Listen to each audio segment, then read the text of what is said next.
Hello, and hopefully we have improved audio this time around. It's the end of week 11. And today we've been asking more questions of our adopted tabletop role playing games. And today the question was very simple and, of course, incredibly complex. Is this game indie?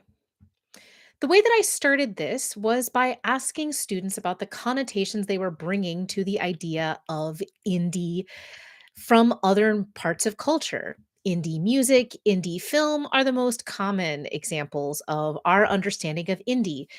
And we identified several strains of ideas around the construction of indie. Some of those are financial.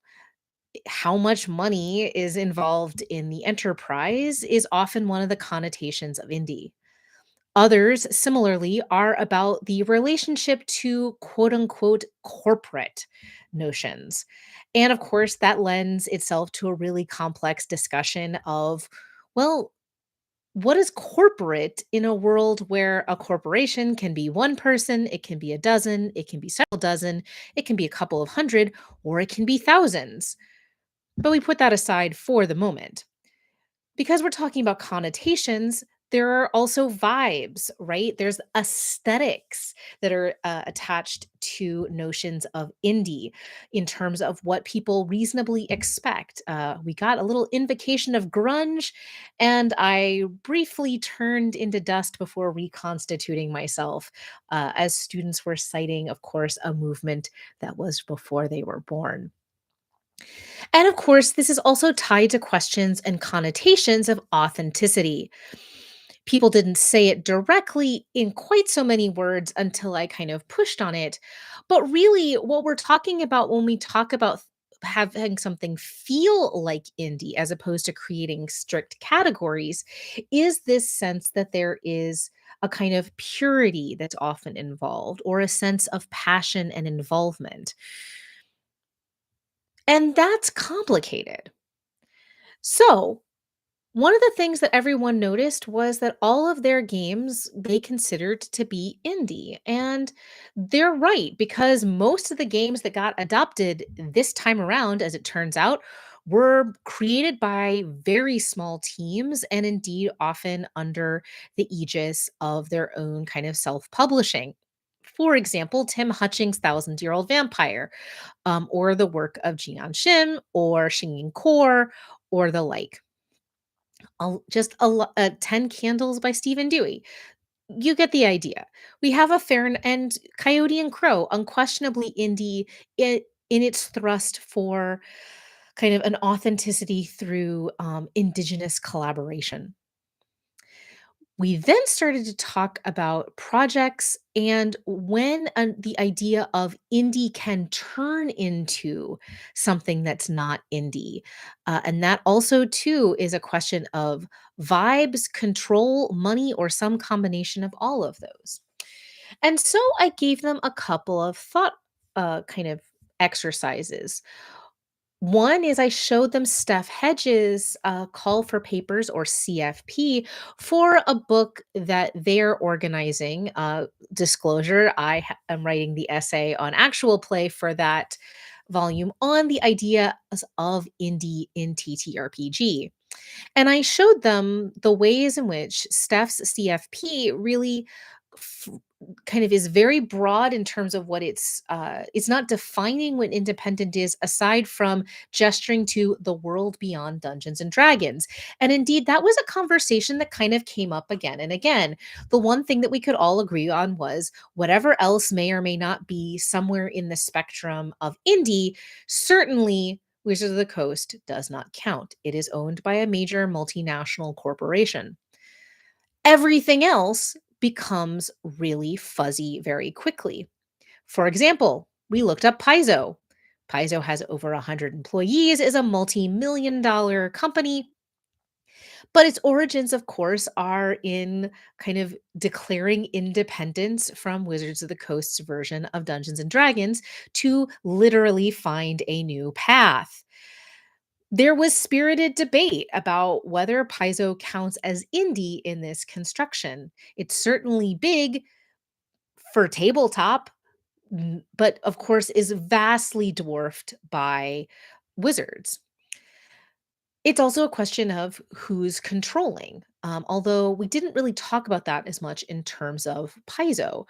Uh, but this became so basically for each of these examples, I put this up, I gave them data points, and I said, so what is the information that you need in order to decide whether this is indie? By what metric are you calling it indie? And basically, everybody wanted to put things somewhere on the spectrum of indiness, but maybe somewhere further down. And so, in the discussion on Paizo, it became a question of maybe it's sliding around on a scale in that kind of way.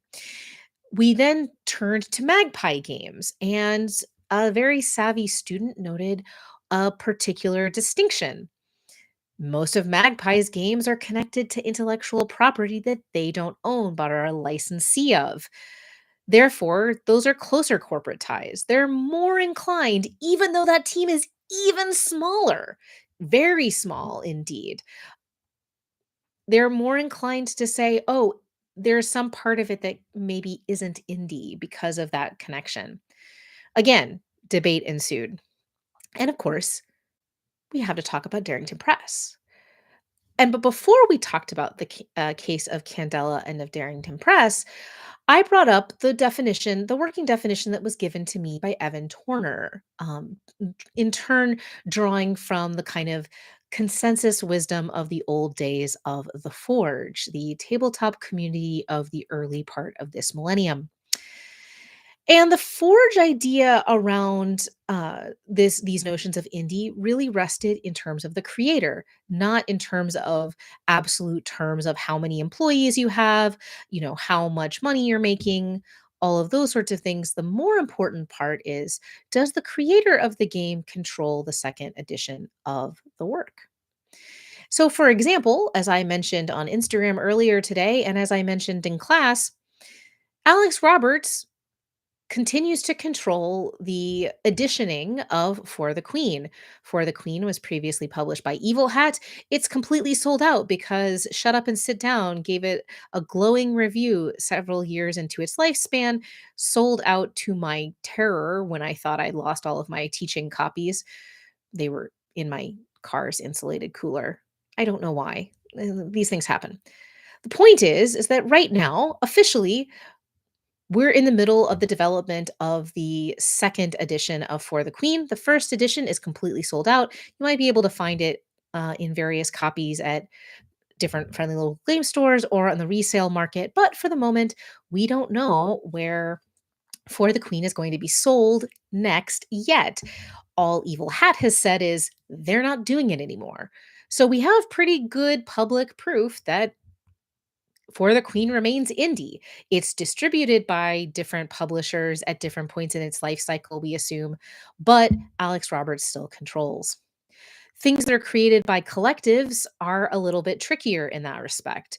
Who is the person that's controlling? Is the design work for hire? And this is where we come to the question of Darrington. Darrington Press is, of course, a sister company to the Critical Role Productions LLC and all of the other LLCs and other collective entities that come from CR. Darrington owns all of its IP and is indeed publishing its own original games.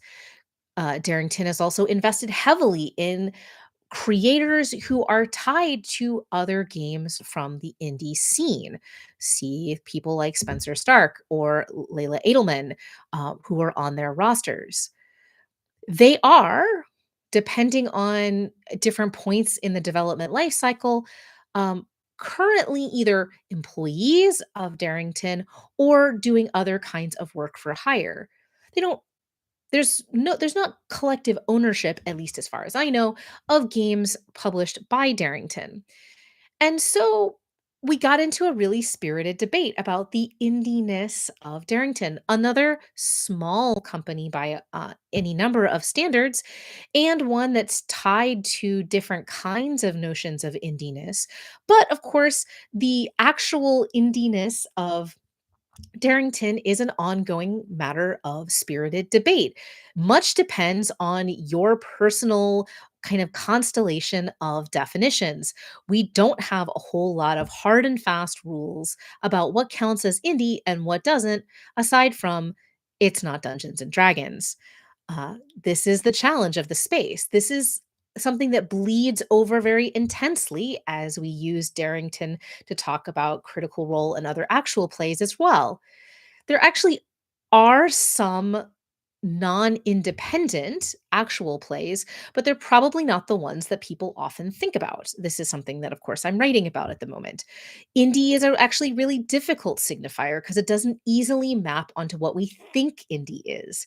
Instead, we've got these scenarios where something is a work for hire, but it seems pretty indie because it's really low budget. Conversely, some of the highest budget things are owned by the people who are creating them. They happen to be hiring a whole bunch of employees underneath them, but does that matter? How does that impact our understanding of what independent is? And of course, the heart of the question for all of this is, what are you independent from? And we came back again and again to questions about corporate ownership. And corporate is really tricky, right? A limited liability corporation can have one person attached to it. You can be a and in fact, I encourage you, if you are a business entity doing business, it does not hurt to have a personal LLC because then your business dealings and all of the legal responsibility. I am not a lawyer. I am not a lawyer, but the principle is you establish an LLC when you have potential liability risks. And so you don't want to just do all of your business as a private citizen. An enormous number of people in entertainment, an enormous number of people, full stop, who do different kinds of labor will find themselves founding an LLC. My dad has one. The point is that this is a very common kind of particular sort of structure, but we wouldn't say that a individual's limited liability corporation is the same thing as a multinational C corporation. We don't necessarily have the kind of MBA dorkiness to kind of finely parse the legal distinctions. We usually kind of don't really kind of get a very clear distinction on where we're drawing the line in that spectrum. Maybe some people do. And if you do, I would love to hear it in the comments. But so we talked about corporate. And so, how big, and this is the unanswered question of our discussion, is how big does a corporation need to be before it becomes corporate control, as opposed to a way in this hellscape that we live in of ethically, or at least kind of reasonably trying to do right by the people who are involved in a collective enterprise that involves money, right? And as I reinforced to students in class today, one of the important things to remember is that we can imagine differently. We can indeed come together to create things and not have money involved, or at least minimize the relationship to money. It's really tricky and difficult to do, especially in ways that are intentional and ethical.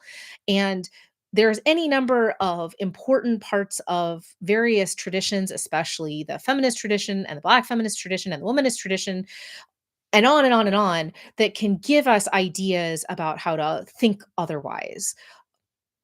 That said, when this is people's livelihoods, sometimes you need an HR department, for example.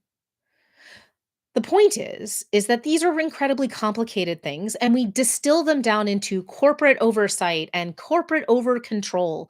And that actually is a really important kind of nuance to this, right? It isn't necessarily about corporation per se. It's that corporation often comes with, as students kind of made connections to, corporate creative control. That means that iteration, innovation, and taking creative risks is muted. And that's the implication that comes. So basically, we spent 75 minutes unpacking the words that we use very glibly, both in and out of the TTRPG space. And we bring our expectations into tabletop with the kind of various ideas that we already have about what is corporate, what does it mean to be indie.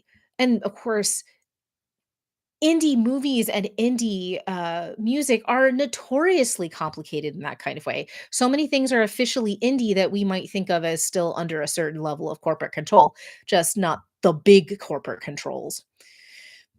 It was a really productive and smart conversation, and one I was very excited for us to have, which is a really lovely thing. I'm, uh, finding this a really lovely segue into our Tuesday discussion, which is gonna be about awards, and I've got so many different Google Sheets to share. I have been kind of on for my own curiosity, especially since so many awards happened in the summer, including the Crit Awards, which were announced at Gen Con, as were the Ennies, and other awards, including the New Jersey Web Festival. Um, I've been kind of trying to create lists of what won and when things were founded and what categories have existed and for how long. Students are being asked over the weekend to look into their particular game, find out if they won any awards. Some of these games won a lot of awards. Some of these games came out at the same time as other really cool as hell games and were kind of iced out. Different awards are involved.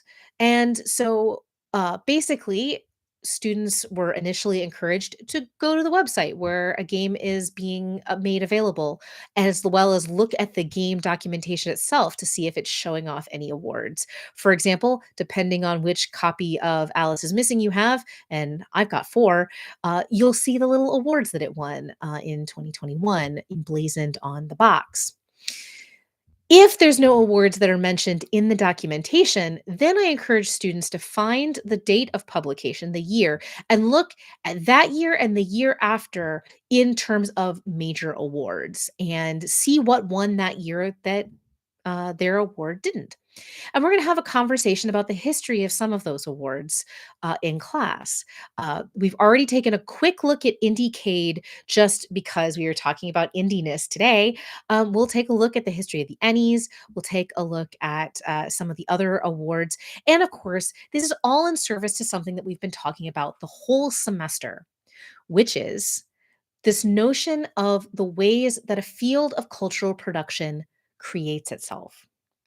A field of cultural production, according to Pierre Bourdieu, is separates itself from kind of the rest of of human culture and distinguish itself as unique by suggesting alternate modes of value beyond the ones that state power and capital establish. So, in other words, for an award to be meaningful in this notion of creating a new site of cultural production, it has to be tracking values that are beyond how much money did it make and how many people liked it or those sorts of things. It can't be a popularity contest and it can't be a money grab.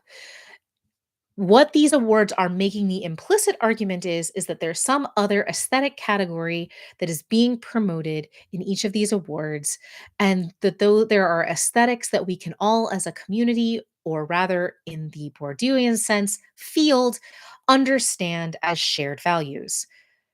These, of course, are beloved and lovely fictions that we tell ourselves, as many human things are.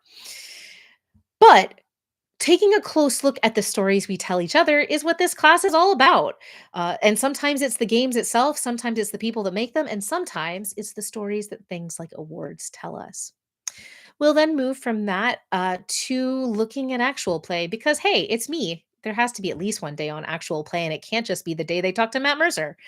Uh, Students are being asked to go on the hunt for actual plays that feature the games that they have adopted. And in some cases, they're facing an overwhelming number of possibilities, in which case I have told them it is totally fine to say, there's a lot of these, and here are the ones that have the most hits or that seem the most striking or interesting to me to share with us. And they don't have to watch all of them. I'm just curious to see what they see. Some games, they may have a hard time finding any actual plays at all, in which case I'm going to encourage them to think seriously about whether their game can even be performed at all. In many cases, I think that absolutely their games can be performed and just maybe haven't gotten a chance. In others, there are real frictions to turning some games into performed play. We've already taken a look at Alice is Missing as it was presented at Virtual Gen Con in 2020. A really interesting, but also really disorienting layout, where you've got all of the screens of the player performers uh, basically displayed over the silent text streams of all of their phones or the chat windows that are operating as their phones. That means that to focus on Alice is Missing, for example, you really are constantly kind of moving between the phones, wanting to see what's happening on the other phones. It's really mostly a group chat, and yet there are these side conversations. It's very hard. You cannot keep track of all of them. And of course, if you were playing Alice is Missing, you'd only have to keep track of one thread. So it's a fascinating experiment, and that's one of the reasons why I show it to my students. But there's a reason why we actually play uh, Alice is Missing for ourselves because it does not do the experience justice. But that is a huge digression, and you can go back and look and see how I talk about running Alice is Missing if you really want to get into it.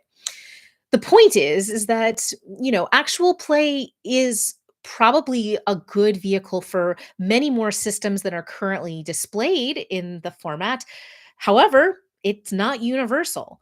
There are lots of games that just maybe don't play well. And this is going to be a really interesting conversation next week about just that, about the distinction between the play experience itself, which students will have had with their games, versus the ways that you might display it. My job is probably going to be to bring in some examples of the ways that solo games have been turned into actual plays. And Cassie Mothwin's award winning version of The Wretched, which has a really beautiful set of uses of overlays and transparencies and alternate views of the Jenga Tower live and all of those sorts of things, is a quite impressive example of a solo play experience that's been produced with great thoughtfulness and care. So I'll be bringing in, I think, some clips of that in the mix. So yeah, that's indiness. And if there are not questions in this office half hour, then we'll call it a day. I'm energized, which is really challenging at this part of the semester. Of course, it's worth noting that in addition to all of the kind of challenges that have faced college students in recent years, I work at a school that is very close to two different military installations. And that means that people are not very disconnected from the kind of military complex and connections to people. And that's really hard right now, in addition to all the other ways in which people can be traumatized right now by current events in all kinds of ways. We've talked about that too in class. And I think I'll say not a whole lot more about that, um, because that part of the space is indeed sacred. But I just want to note for the historical record that these are even increasingly stressful times. And yet, we have the ability to use these moments of connection and conversation to remind ourselves of our shared humanity, a thing we have sore need of right now. So, yeah, that was a wonderful week of interrogating our TTRPGs. We have another week of that. And meanwhile, I've got some deadlines to meet in terms of arranging the tables and chairs for the last fortnight before our well earned Thanksgiving break. That means figuring out which games go where. I think we're going to do a little taste tester of Forgery and Banana Chan's new kind of color demons by numbers solo game in an interesting conversation with Quest, kind of getting two different games out of one day of class. Uh, Hold on, that may not actually happen. We will be playing one of the Golden Cobra submissions, the archive, which indeed goes back to the entire archive of Golden Cobra submissions to create a LARP, an experience my students have not yet had, where you are archaeologists trying to understand what LARP is by looking at fragments of games past. a nice little moving meditation, I think. And I'm very excited that we'll get to talk to Maggie Baker before we close for Thanksgiving break, because it turns out that's going to be a really valuable conversation that will almost inevitably touch on so many of the different kind of moving parts that are starting to come to the fore. The question of commercialism versus community-based, tensions, the questions of materiality and the knowledge that we get from our hands and from other inspirations, thinking about audience in new kinds of ways. I'm excited about what's coming up next, which is good because, my god, we are so tired, and in the next month, I have so many deadlines, and I should probably go work on some of those right now, or maybe just nap. Thank you all very much. It's been fun to talk, and I will see you next week.